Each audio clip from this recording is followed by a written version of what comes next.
Sí, Bueno, eh, el concepto de política en Hannah Arendt es lo que nos va a ocupar de aquí hacia el futuro inmediato, a ver cuánto tiempo podemos dedicarle a eso. No voy a hacer, digamos, de este el tema único, porque hay otras cuestiones que tendremos que ir abordando, ¿verdad? Pero me parece a mí que este concepto de política en ella, pues está relacionado con la gran mayoría de temas, ¿verdad?, que aborda a lo largo y ancho de su obra, y por eso, pues, vamos a comenzar con este concepto de política.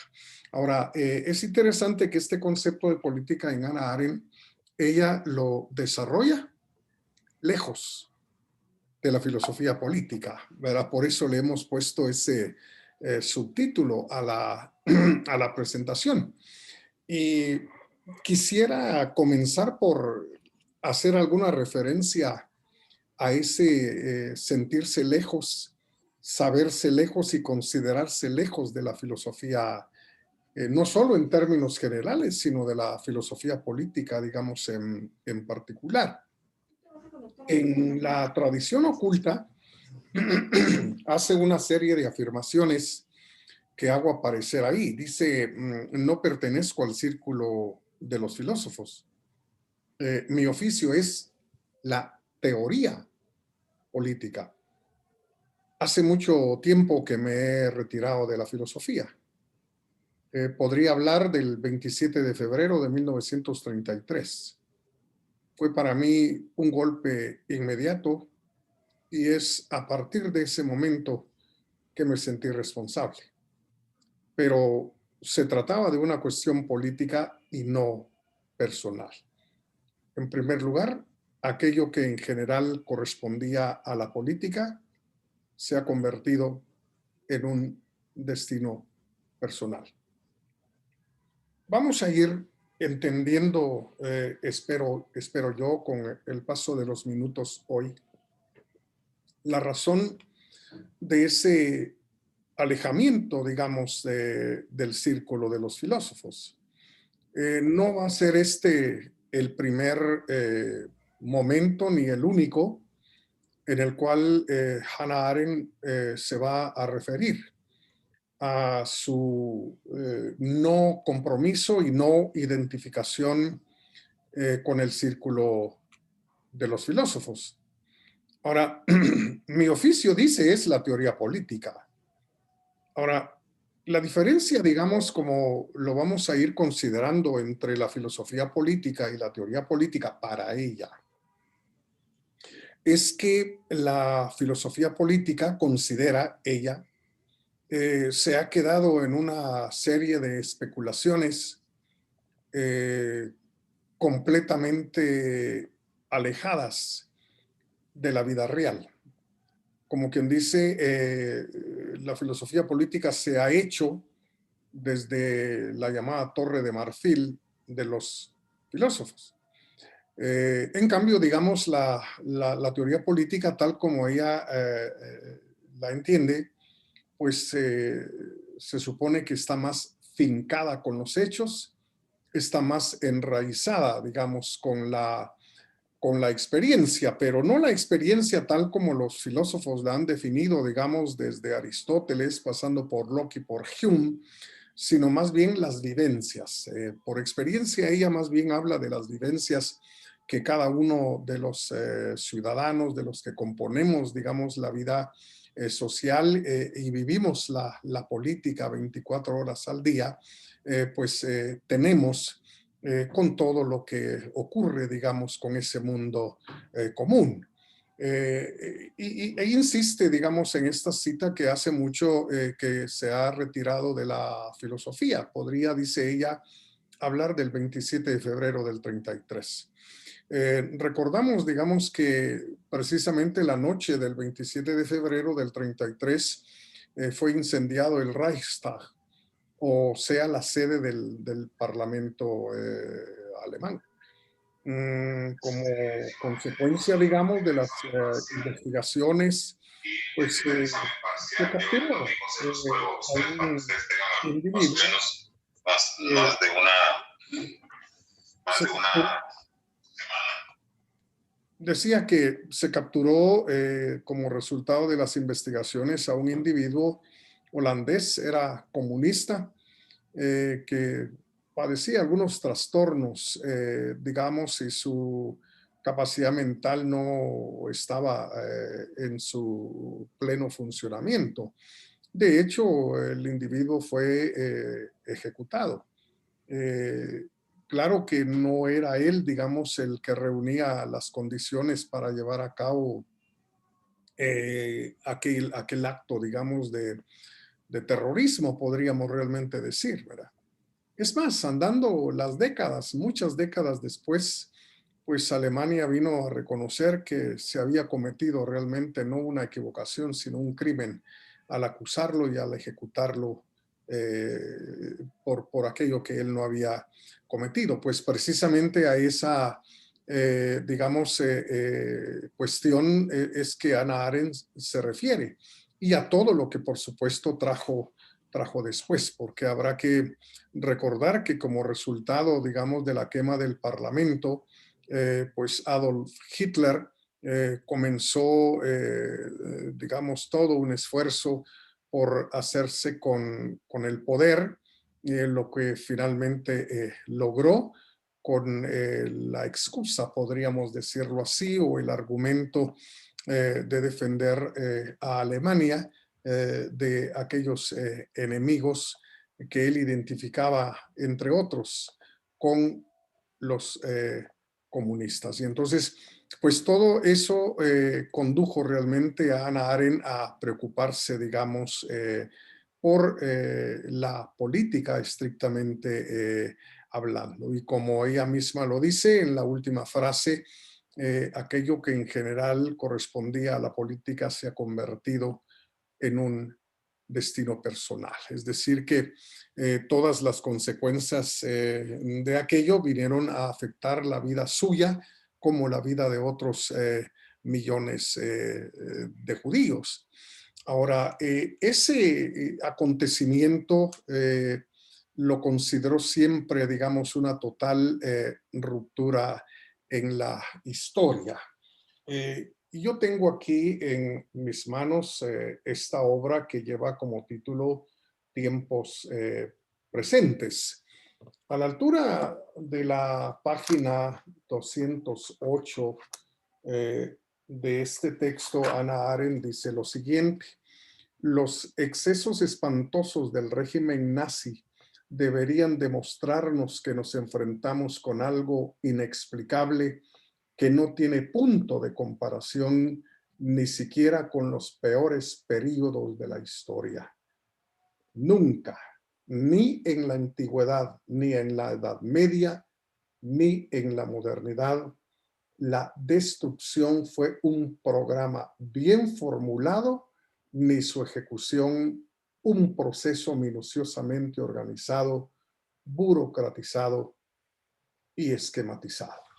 Es decir, que todo lo que ocurrió, pues a raíz de la quema del Parlamento alemán, vino a ser considerado por ella pues una grave brecha, digámoslo así, una hendidura, una ruptura en la historia prácticamente de Occidente, dado que jamás había ocurrido, digamos, algo como lo que vino a ocurrir con el nacionalsocialismo en Alemania.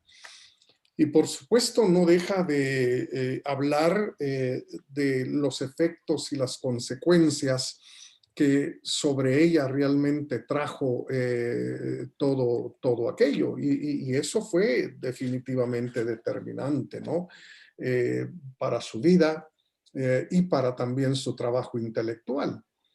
Siempre en la obra que acabo de presentarles, Tiempos presentes, a la altura del capítulo, no, de la página 10, dice Hannah Arendt: al perder nuestro hogar, perdimos nuestra familiaridad con la vida cotidiana. Al perder nuestra profesión, perdimos nuestra confianza en ser de alguna manera útiles en este mundo.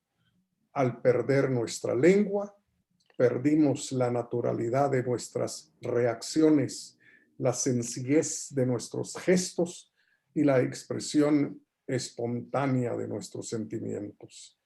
Dejar a nuestros parientes en los guetos polacos y a nuestros mejores amigos morir en los campos de concentración significó el hundimiento de nuestro mundo privado. Es decir que personalmente, pues el impacto fue verdaderamente terrible, ¿no? Y entonces esa vivencia realmente fue de alguna manera determinante para ella. Es por eso, digamos, y a partir de ahí que se comienza a interesar en la política y en lo político. Sin embargo, sigue insistiendo que quiere hacerlo completamente lejos de la filosofía y del ámbito de los filósofos. En el año de 1964, Günter Gauss, que era un famosísimo entrevistador en la televisión alemana, pues la entrevistó durante un buen tiempo, y entonces entre las preguntas, digamos, que el entrevistador le hizo, pues vino una relacionada con su condición, digamos, que para Gauss era la condición de una persona que se dedicaba a la filosofía y cultivaba la filosofía. Pero la respuesta de Arendt fue tajante. Le dijo: no soy una filósofa. Quiero mirar la política con ojos totalmente despejados de filosofía, ¿verdad? Es decir, insisto, vamos a ir comprendiendo, no lo voy a decir todavía, pero vamos a ir comprendiendo las razones que Arendt tuvo para tratar, digamos, la política y lo político sin una visión filosófica, ¿verdad? Sino más bien alejada completamente de la filosofía. Ahora, entremos, digamos, precisamente en esos argumentos suyos. Ella creía realmente que en general el espíritu de la filosofía y concretamente de la filosofía política, pues siempre ha sido realmente escapar de la política. Es decir, parece realmente una cuestión contradictoria, una cuestión hasta cierto punto increíble, el que los filósofos políticos hayan realmente escapado siempre de la política, pero esa es la opinión de ella.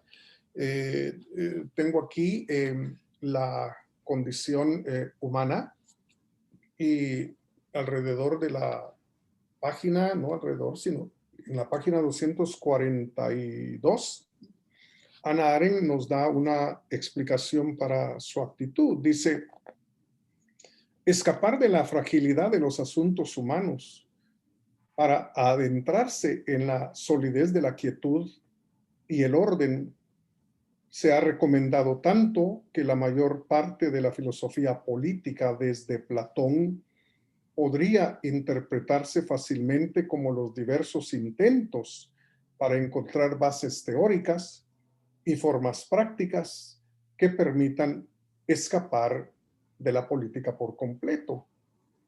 El signo característico de tales huidas es el concepto de gobierno, o sea, el concepto de que los hombres solo pueden vivir juntos, legal y políticamente, cuando algunos tienen el derecho a mandar y los demás se ven obligados a obedecer. Desde Platón concretamente, dice Arendt, la actitud realmente de los filósofos frente a la política ha sido prácticamente escapar de ella. Creo que la figura que tiene en mente, y eso lo va a decir posteriormente de una manera muy clara, pero la figura que tiene en mente es obviamente la del mito de la caverna, ¿verdad? Es decir, el filósofo es aquel que precisamente escapa del mundo que le parece oscuro, del mundo que le parece un mundo de sombras, que le parece un mundo completamente irreal, y es el único que logra realmente escapar para remontarse a las esferas del ser, al topos Uranos, y desde allí precisamente llevar a cabo toda una serie de reflexiones sobre la realidad en general, pero sobre la realidad política estrictamente hablando. Entonces, mientras los ciudadanos comunes y corrientes nos mantenemos, digamos, en este mundo, el filósofo, dice Arendt, pues ha optado por la huida y reflexionar, digamos, sobre la política desde lejos, pues, ¿verdad? Digamos, de una manera teórica, pero también buscando cuestiones prácticas, dice ella, pero siempre lejos, digamos, de esa realidad que nos corresponde a los ciudadanos todos los días, ¿verdad? No será Arendt la única, digamos, que culpa realmente a los filósofos de ver desde lejos la vida en sociedad. Vendrán otros, digamos, que acusarán a los filósofos, por ejemplo, que se ocupan de lo político, de no entender ni papa, por ejemplo, de la economía, ¿verdad? Del mundo de los negocios, en fin, es decir, solo para mencionar otro caso, digamos, de posturas que definitivamente culpan, digámoslo así, a los filósofos de reflexionar sobre el mundo del día a día, pero totalmente alejados, digamos, de esa vida común y corriente, ¿no? Incluso con la actitud platónica, rechazando, digamos, que se tenga acceso a lo auténtico, a lo verdadero, a lo real, ¿verdad? Y que el único realmente que está en contacto con la realidad y con la verdad es aquel que se encuentra lejos totalmente del mundo de todos los días.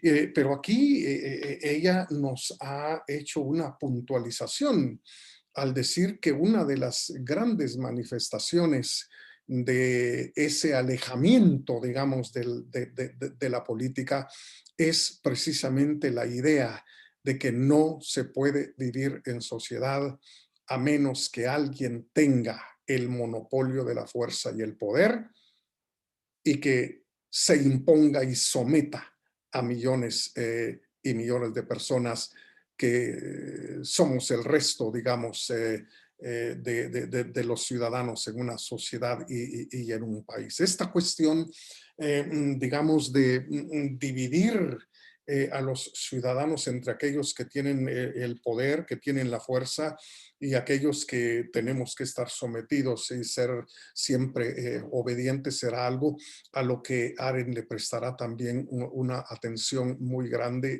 y muy particular. Esto nos va a conducir andando, digamos, las semanas a preguntarnos, bueno, qué tipo realmente de sociedades en la que Hannah Arendt está pensando, ¿eh? Realmente está defendiendo, digamos, una especie de anarquismo. Está comprometida, digamos, a Arendt con las sociedades capitalistas o con las sociedades socialistas. En fin, es decir, es una conservadora, es una liberal, en fin, todo ese tipo de cuestiones definitivamente tienen que desatarse en nuestro pensamiento a raíz de lo que Hannah Arendt nos acaba realmente de decir. Entonces, ya comenzamos a entender su alejamiento de la filosofía y su alejamiento de la filosofía política para llevar a cabo más bien un trabajo en el ámbito de la teoría política, como ella le denomina. Y aquí vamos. Ante la política y lo político, ella realmente adoptó una vía experimental, ¿sí? Pongo eso entre comillas. Es decir, no quería seguir haciendo especulación filosófica al estilo de los filósofos sociales y políticos, sino más bien adopta una vía que ella denomina experimental. En De la historia a la acción, ella hace esta afirmación. ¿Cuál es el objeto de nuestro pensar? La experiencia, dice. Nada más. Y si perdemos el suelo de la experiencia, nos encontramos con todo tipo de teorías. Bueno, hay que aclarar aquí, creo que ahí se mencionó a esto hace unos momentitos, pero quisiera insistir en ello. Por experimental, realmente ella se refiere fundamentalmente a la vida de todos los días. Cuando ella habla de la experiencia y nada más, digamos que realmente ese es el objeto de nuestro pensar. Pues primero abandona, digamos, el núcleo central del pensamiento platónico, porque para Platón el objeto del pensar son las esencias y son, digamos, las ideas, lo eterno, lo absoluto, lo intemporal, pero para ella realmente el objeto de nuestro pensar, sobre todo en el ámbito de la política, es la experiencia y nada más. La experiencia, vuelvo a insistir, no entendida con las complicaciones, digamos, del empirismo clásico, del positivismo kantiano, no. Simple y sencillamente, cuando ella habla de la experiencia, está hablando, insisto, de las vivencias que los ciudadanos tenemos todos los días. Para ella, ese es el suelo, digamos, en el cual debe realmente estar enraizado el discurso que se elabore en torno a la política y en torno a lo político. Es decir, que no es realmente una sociedad ideal, digamos, al estilo platónico. No son propuestas, digamos, de sociedades que se han sacado de la cabeza del filósofo el punto de partida para la política y lo político, sino más bien las vivencias, digamos, que los ciudadanos tenemos todos los días. Por eso ella dice que si nos alejamos, si perdemos realmente ese suelo, esa base de las vivencias diarias, entonces nos vamos a topar con toda clase de teorías y de propuestas y de intentos, digamos, por componer supuestamente la sociedad y adecuarla a ese modelo que se le ha metido al filósofo, digámoslo así, entre ceja y ceja. Es más, en el prefacio de Entre pasado y futuro, escribió también lo siguiente: creo que el pensar como tal nace a partir de la experiencia, y ahora es más clara, la experiencia de los acontecimientos de nuestra vida, y debe quedar vinculado a ellos como los únicos referentes a los que puede adherirse. Entonces, ese pensar, ese reflexionar, ese teorizar sobre lo político, pues nace, dice ella, o por lo menos debería realmente surgir de esas vivencias, esas experiencias de lo que acontece realmente en nuestra propia vida, y debe permanecer vinculado definitivamente a esos acontecimientos, porque no tenemos otros referentes, no hay realmente otros referentes. Y ella misma es un ejemplo muy claro, digamos, de cómo se puede proceder a partir precisamente de los acontecimientos de la vida de cada uno de nosotros, porque fue precisamente a raíz de todo lo que sufrió y de todo lo que vivió en el régimen nacional socialista en Alemania, que realmente tuvo lugar la obra entera, digamos, que hoy tenemos de esta autora. Ahora, hay que recordar, digamos, una cosa: ese nacer al que habla aquí, bueno, no es un asunto, como dijéramos, casual. La idea del nacer y del nacimiento va a ser realmente, y es una idea esencial en el pensamiento de Hannah Arendt. Creo que hacíamos una alusión muy breve el día anterior en relación a que el nacimiento pues es un tema que ella descubrió y heredó definitivamente del pensamiento de San Agustín. Y es lo que la distancia también de Heidegger al entender al hombre como el ser para la muerte. Ella más bien entiende al hombre como el ser para la vida. Es decir, hemos nacido realmente en este mundo para construir nuestra propia existencia, para construir nuestra vida. No en soledad, precisamente, sino en comunión, digámoslo así, pues es una palabra un poco religiosa, pero digamos, en comunión realmente con otros seres humanos que están precisamente en la misma batalla de construir su propia vida y su propio futuro. Y entonces el nacimiento es realmente algo importante para ella, porque cada nacimiento significa un nuevo comienzo, es volver realmente a comenzar.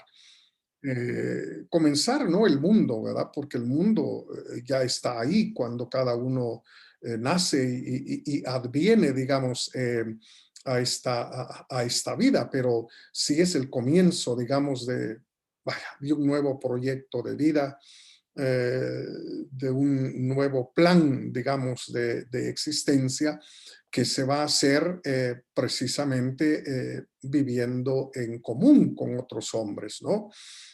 Por eso creo que la pregunta que se hizo la vez anterior también es muy importante, ¿verdad? Es decir, Hannah Arendt realmente no comparte la idea del hombre de ser el Dasein desde el punto de vista heideggeriano.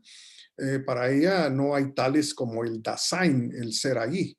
No, para ella el hombre es Mitsein, es decir, un ser con otros, ¿sí? Que vive realmente un mundo común con otros, haciendo, digamos, alusión al principio romano de inter homines esse, lo que significa ser entre hombres. Es decir, el nacimiento es realmente un nuevo comienzo de una nueva vida, de un nuevo proyecto de existencia, pero no se hace en soledad. Se hace con otros, porque vivimos precisamente entre otros. Y esto ya nos pone, digamos, en el camino de ir aclarando qué es lo que la Arendt va a entender por la política y por lo político. ¿Ok? Bueno, precisamente por haber elaborado desde siempre discursos sobre la vida en sociedad y sobre lo político y la política desde lejos, es que mantuvo siempre, digamos, no solo un distanciamiento de los filósofos, sino un rechazo. Un rechazo muy particular, digamos, hacia los intelectuales y una actitud de sospecha también en relación con los intelectuales. En un momento, digamos, le escribió una carta a su marido Heinrich Blochner, una carta del 5 de mayo de 1955, y le decía, de vez en cuando debemos tratar con los intelectuales para darnos cuenta de a dónde no queremos volver bajo ningún concepto. Estaba en California cuando escribió esta carta a su marido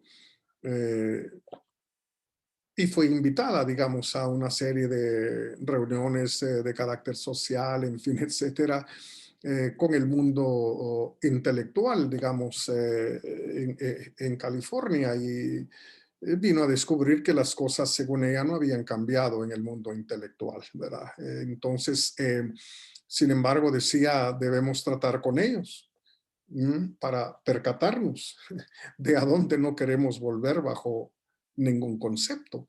Y esto pues es realmente traer a colación, a traer al recuerdo sus experiencias con la intelectualidad alemana, ¿verdad? Una intelectualidad alemana que como vamos a irlo considerando, pues ella vio que eran de alguna manera los responsables de lo que había realmente ocurrido y de lo que se había desencadenado en Alemania, empezando con el mismo Heidegger, ¿verdad? Como lo vamos a ir viendo. Entonces, quiere realmente alejarse de esa intelectualidad responsable junto a la chusma, ¿sí? Junto a la chusma, junto a las masas, como lo habría dicho Ortega, ¿verdad? De los desmanes del totalitarismo nacionalsocialista. Intelectuales que definitivamente pusieron al servicio del no pensar eh, todas sus capacidades y que definitivamente por ello no podían enseñarles absolutamente nada. Y eso incluye, como lo acabo de mencionar, por supuesto, a Heidegger, por su compromiso con el nacionalsocialismo hitleriano, al que él mismo le debió el rectorado de la Universidad de Friburgo, que asumió el 27 de abril de 1933. Es decir, si Heidegger no hubiera demostrado, digamos, un abierto compromiso y no hubiera hecho una pública, clara y directa defensa, digamos, del régimen nazi, pues nunca lo hubieran llevado a ser el rector de la Universidad de Friburgo. Y entonces tenemos testimonios muy importantes en relación a esto. Arendt no está hablando, digamos, en contra de los intelectuales y de los filósofos así nomás. Es producto de sus vivencias, pues, de lo que vivió realmente con los intelectuales fundamentalmente en Alemania. Por ejemplo, vamos a recordar aquí lo dicho por Benedetto Croce, la opinión, digamos, que encontramos aquí de Benedetto Croce, pues es una opinión que tiene que ver con el discurso que pronunció el recién nombrado nuevo rector de Marburgo, Martin Heidegger, cuando asumió, digamos, el cargo. Tengo aquí esta interesante obra que se titula Martin Heidegger y su tiempo, un maestro de Alemania. A la altura de la página, vamos a ver, 294, el autor registra aquella opinión. Dice, Benedetto Croce, en una carta dirigida a Karl Vossler el 9 de septiembre de 1933, escribe: finalmente, he leído por completo el discurso de Heidegger, que es necio y a la vez servil. No me admira el éxito que su filosofar tendrá durante un tiempo. Lo vacío y general siempre tiene éxito, pero no produce nada. Creo que en la política no podrá tener ningún efecto, pero deshonra la filosofía. Y eso es una lástima también para la política, por lo menos para la futura. Es decir, que Benedetto Croce logró entender que aquel discurso pues manifestaba a un Heidegger, por un lado, necio, es decir, terco en defender obviamente el nacionalsocialismo, pero a la vez servil, ¿verdad? Entonces, incluso Croce tilda realmente al discurso de Heidegger de ser una pena y de ser una vergüenza, digamos, para la filosofía en términos generales.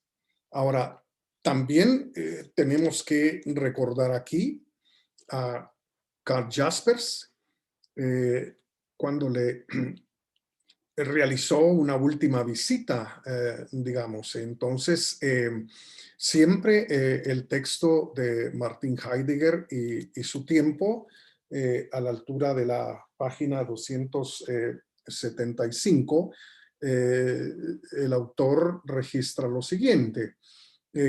Jaspers ofrece la siguiente descripción de su última visita a Heidegger en mayo de 1933 y abre comillas.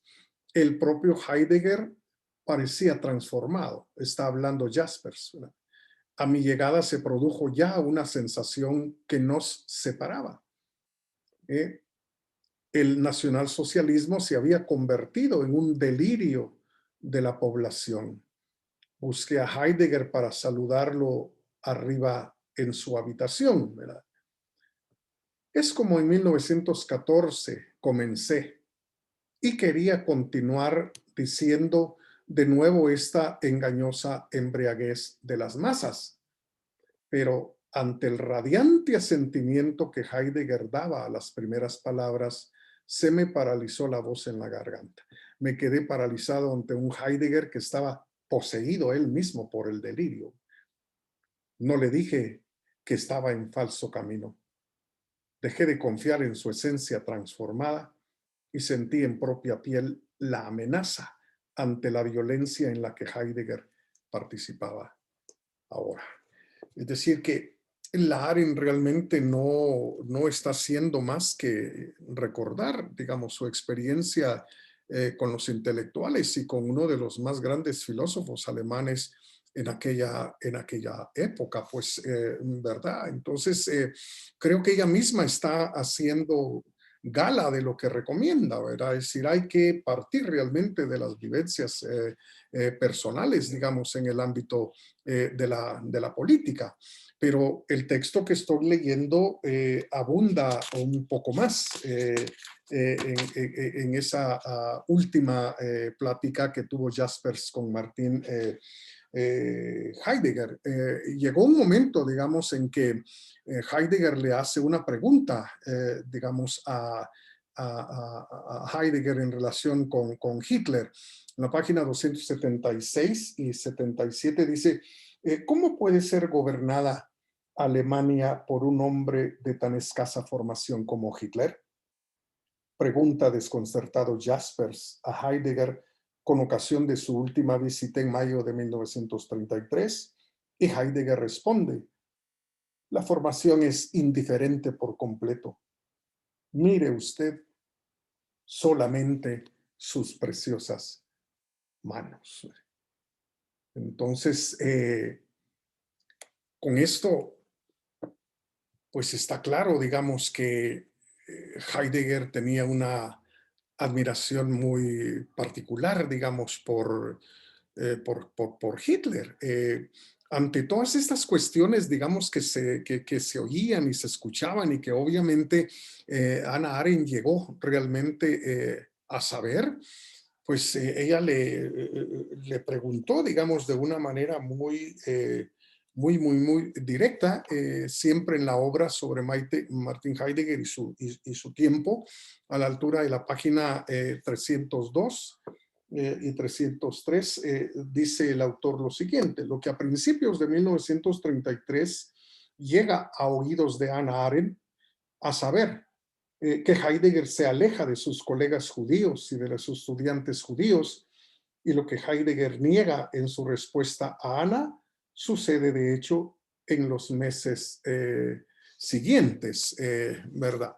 Y en la página siguiente, la 303, el autor dice, Heidegger también interrumpió su contacto con Edmund Husserl, aunque la noticia de que prohibió a su amigo, profesor y amigo la entrada en el seminario es solamente un rumor inexacto, sin embargo, no dio ningún paso para romper el creciente aislamiento de Husserl, ¿verdad? Y entonces, es más, un poco abajo, dice a principios de los años 40, Heidegger, por presión del editorial, retirará la dedicatoria a Husserl de la portadilla del texto en Seritiempo, ¿verdad? Entonces, pues Arendt comienza a escuchar todas estas cosas que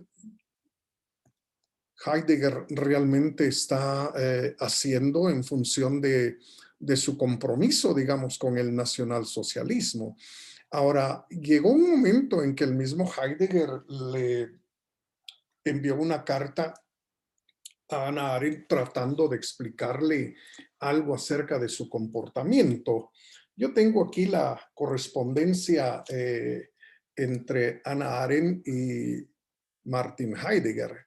De aquí voy a extraer algunos párrafos de la carta que Heidegger le envió a Hannah Arendt entre el invierno de 1932 y 33.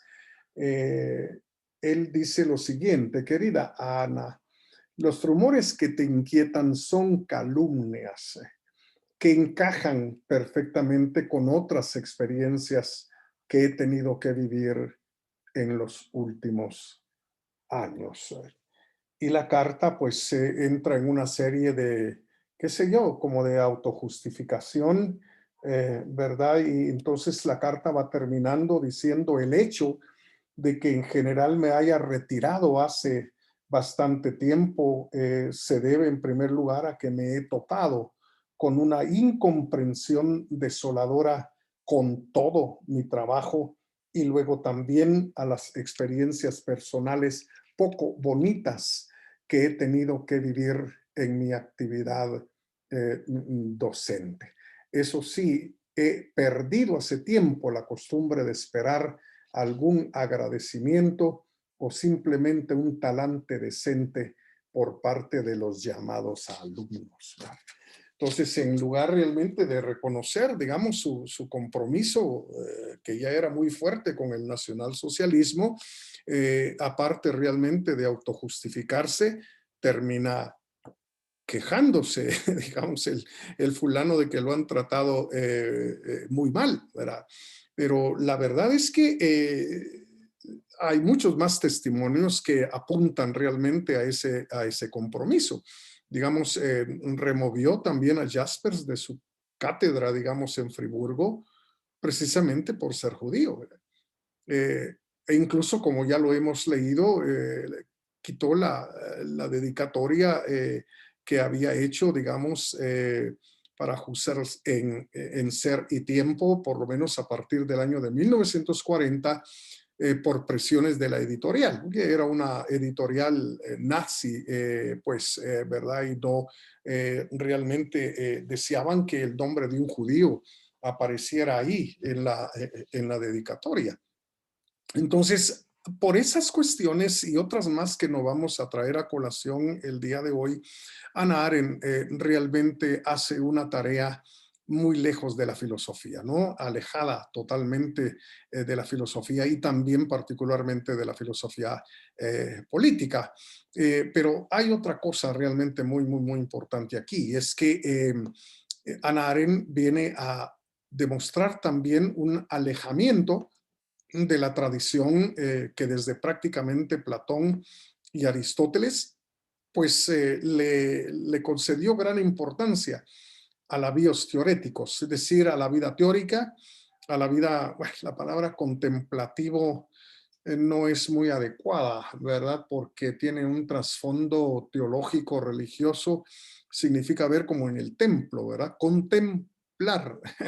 Pero bueno, está bien, empleémosla, ¿verdad? Entonces, prácticamente la filosofía había, y creo que hasta el día de hoy, privilegiado sobre todo la bios teoréticos, la vida teórica, la vida contemplativa, la vida de reflexión sobre cualquier otra actividad humana, lo cual realmente le parece algo completamente inaudito, digamos, a Hannah Arendt.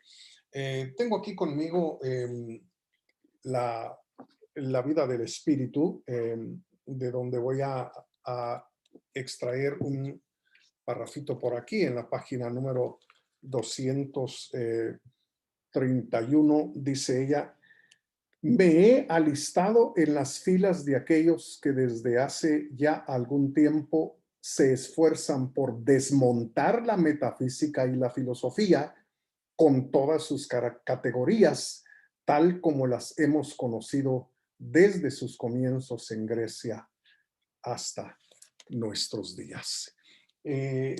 No es realmente, digamos, una actitud simplemente de destrucción, sino es realmente yo diría, es un proceder de sustitución. Si ella quiere realmente sustituir la vida teórica, la vida contemplativa, por la vida activa, la vida activa. Esa vida pues donde se trabaja, donde se elabora, donde se llora, donde se sufre, donde se entra, digamos, en relación con los demás, donde se comparten, digamos, opiniones, sentires, pareceres, según le va a cada uno en la fiesta, en la vida en sociedad. ¿Le parece pues que ha sido un poco equivocado el que la filosofía haya privilegiado pues sobre todo la vida reflexiva por encima de la vida de todos los días? Es más, la metafísica la menciona aquí porque ha devaluado a la política y también ha devaluado el espacio público al aplicarle, digamos, criterios eminentemente propios de la teoría y, por supuesto, reducir la praxis a la poiesis, ¿verdad?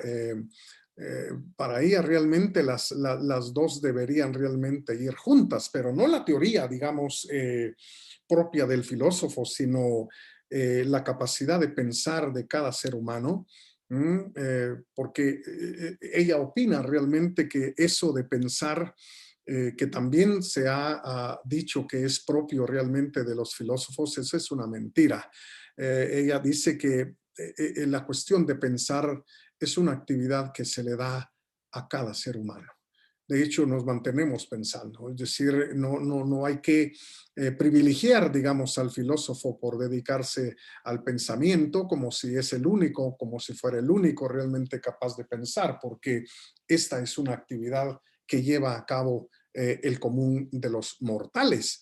Pero también, digamos, esa capacidad de reflexión de cada uno debe estar estrechamente relacionada con la praxis, es decir, con la acción. Discurso y acción.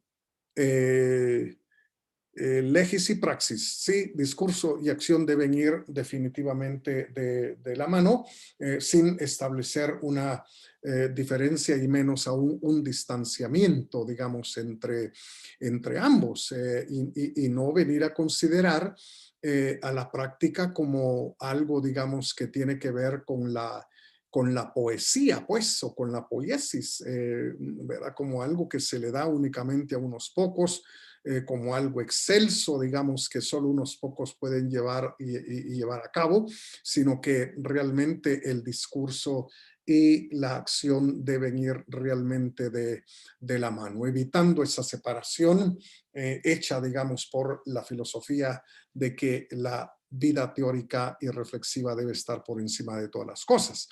Entonces, el claro ejemplo de esa ruptura es precisamente el filósofo que en soledad, como ya lo dijimos, abandona la caverna supuestamente para descubrir la verdad, mientras todos los demás se encuentran, digamos, en la pura ignorancia.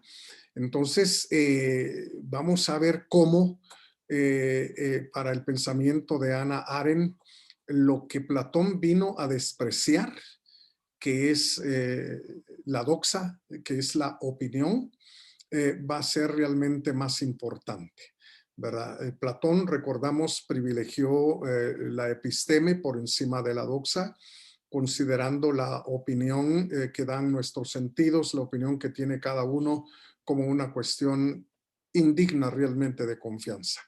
Anne va a rescatar eso, va a decir que realmente la opinión es mucho más importante en la política, la opinión de cada uno de los ciudadanos, qué es realmente lo que viven, cómo lo viven, qué sienten realmente ante todo lo que está ocurriendo en el contexto de la vida en sociedad. Esas opiniones son mucho más importantes que cualquier episteme que alguien quiera ir a traer del topos Uranus en el nombre de una supuesta verdad absoluta y eterna.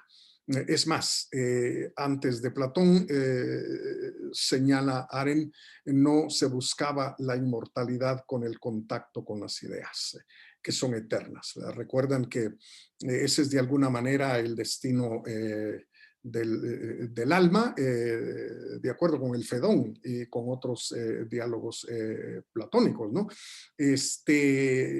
Antes realmente del surgimiento de la filosofía platónica, era la fama. No era el mundo ideal, sino más bien la fama, gracias a la cual se entraba en la inmortalidad, porque eran las gestas humanas, los hechos, las acciones humanas, las que realmente se conservaban para la posteridad.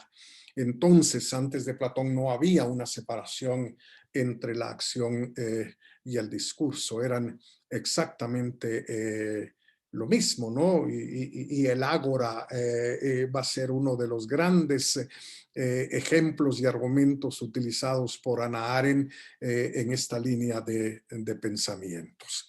Bueno, yo voy a dejar esto aquí en este punto, pues recordando que la metafísica priorizó la contemplación y la reflexión sobre el mundo, como lo hemos dicho, dejando a un lado esa ligazón, esa unión que debe haber entre la palabra, sea el discurso y la acción.